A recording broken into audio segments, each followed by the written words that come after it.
Halo Sobat Koperjas, kembali lagi dengan saya Nizar.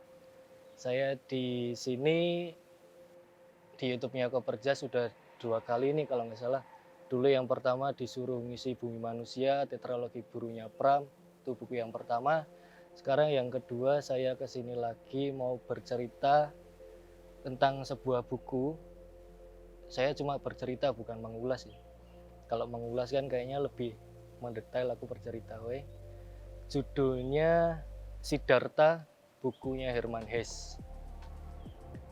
Nah, saya kira bukunya Hermann Hesse yang judulnya Siddhartha ini muatannya itu kental banget dengan pergulatan batin seorang pemuda, di mana saya pikir itu cocok banget sama kita yang usia kisaran 20 sampai 35, di mana pada usia itu kita ada di fase life quarter crisis atau quarter life crisis pokoknya itu.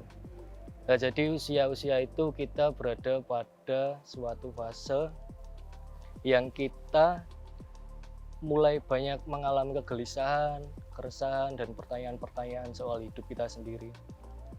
Nah, Siddhartha ini dia seorang pemuda, anak dari seorang Brahman. Kalau Brahman di sini mungkin kayak resi orang suci gitu. Lah dulu dia itu sering dikasih ajaran sama ayahnya, seorang Brahman itu diajari ritual-ritual Buddhisme dan ajaran-ajaran dari Buddhisme yang Siddhartha pikir ajaran-ajaran itu adalah sebuah ajaran yang dogmatis. Jadi dia sering mempertanyakan itu semua. Untuk apa sih ritual-ritual semacam itu, apa sih dampaknya, manfaatnya buat saya sendiri. Dan dia kekurangan pasokan kebahagiaan buat dia sendiri, bahkan dari kedua orang tuanya, dari teman-temannya. Jadi dia mulai gelisah untuk mencari sebuah kebahagiaan yang hakiki dan arti hidup. Ya mungkin sama seperti kita sekarang yang mulai bingung dengan kehidupan kita sendiri. Kembali lagi ke Siddhartha, setelah dia mengalami kegelisahan yang sangat kuat itu, dia mencoba untuk meminta izin kepada ayahnya untuk bergabung dengan para samana. Nah, samana adalah orang yang mereka semacam pengembara dengan laku spiritual. Jadi mereka perjalanan jauh gitu ke hutan, ke pemukiman warga. Nah, di situ yang lebih kuat di samana adalah soal penderitaan hidup. Jadi para samana setiap berjalan ke pemukiman orang, mereka ketemu orang, mereka minta makan, nanti jalan lagi ke hutan, menahan lapar, menahan nafsu. Laku spiritualnya seperti itu. Sampai suatu ketika si Siddhartha ini, dia bersama temannya bernama Govinda. Mereka sama-sama belajar untuk mengikuti samana tadi.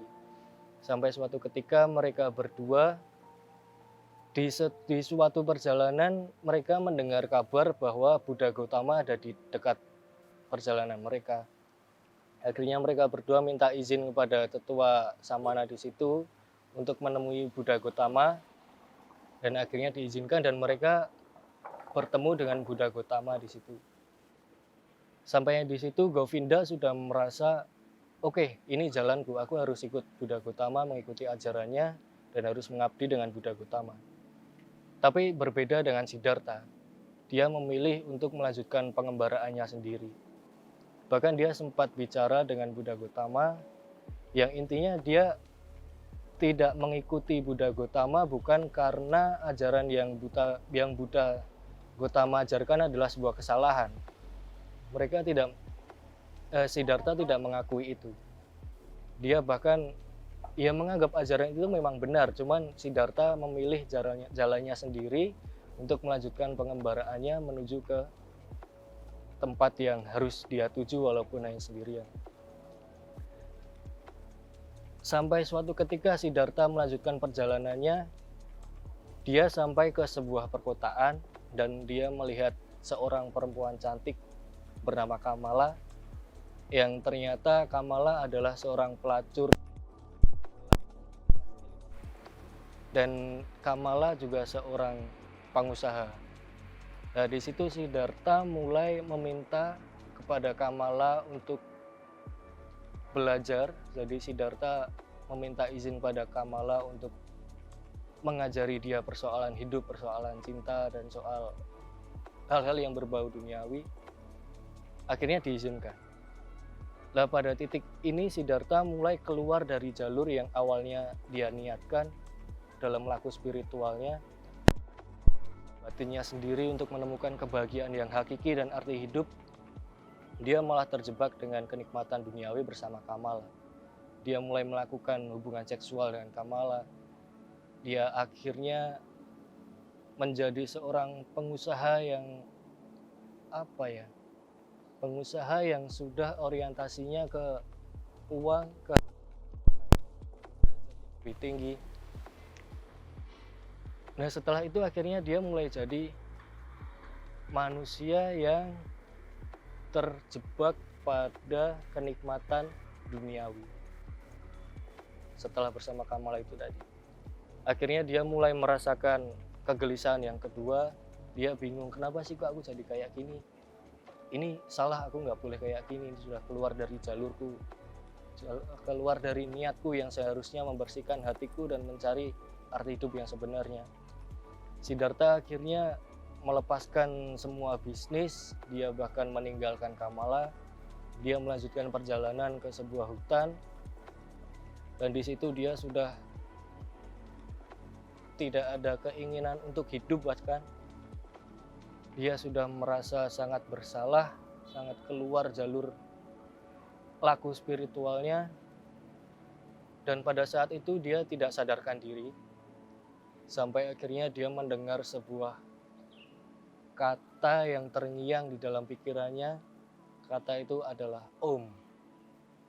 Mungkin nanti bisa dicari tahu sendiri Om itu maksudnya apa. OM. Setelah mendengar itu, Siddhartha akhirnya mulai bergejolak hatinya untuk semangat mencari arti hidupnya sendiri. Dia mulai berjalan lagi sampai dia bertemu dengan pendayung perahu namanya Vasudeva. Jadi pendayung perahu si Vasudeva itu memang bekerja di perahunya sendiri. Dia bekerja untuk membantu orang yang ingin menyeberangi sungai. Nah, Siddhartha bertemu dengan dia. Dia akhirnya saling bicara, saling menyampaikan kegelisahan hidupnya. Dan Siddhartha meminta untuk diajari oleh Vasudeva soal hidup. Vasudeva hanya berkata, intinya kamu harus belajar dengan sungai ini. Perhatikan aliran sungai, suara-suara alam, pepohonan, burung-burung, dan lain sebagainya. Saat itu Siddhartha mulai mengamati sampai dia menemukan, oh ternyata ini yang kucari. Dia menemukan simbol-simbol tersebut untuk menuju kepada yang tertinggi dalam spiritualitas dia sendiri. Nah, setelah itu Vasudeva gantian pergi. Sekarang pekerjaan Vasudeva digantikan oleh Siddhartha sampai akhirnya dia bertemu dengan Govinda di tempat dia bekerja.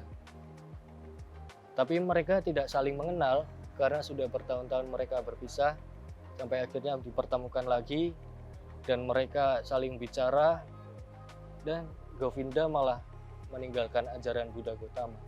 Dia memilih untuk menjadi murid Siddhartha itu. Nah, sampai di sini